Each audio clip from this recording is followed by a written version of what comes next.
ખાલી મોઢો મોઢો જ બોલો દેખાય ને. હરિદ્વારનો પ્રવાસ સુંદર અને સરસ રહ્યો.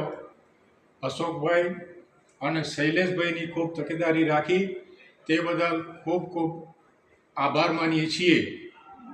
અને આવો આ હરિદ્વારનો પ્રવાસ અમને યાદગાર રહેશે. અમે ખરેખર કદીના વાટ જોતા હતા કે આ ટિકિટ લીધી 2 મહિનાથી તદીની.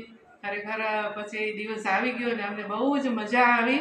ને ખરેખર શૈલેષભાઈ ને અશોકભાઈ અમારી ખૂબ ખૂબ જ કાળજી રાખીને અમને ક્યાંય તકલીફ પડવા ના દીધી. અને એમાં અમે નદીમાં ગંગા નદીમાં નાહ્યા. ખૂબ ખૂબ મજા આવી. ખાવા પીવાની, ફરવા હરવાની બહુ જ મજા આવી. બહુ જ અશોકભાઈ ને શૈલેષભાઈની ભગવાન ખૂબ ખૂબ ચડતી રાખે, ખૂબ ખૂબ એના કમાણીમાં બરકત આપે અને તંદુરસ્તી નિરોગી નિરોગી બને એવું જ અમારી શુભેચ્છા છે.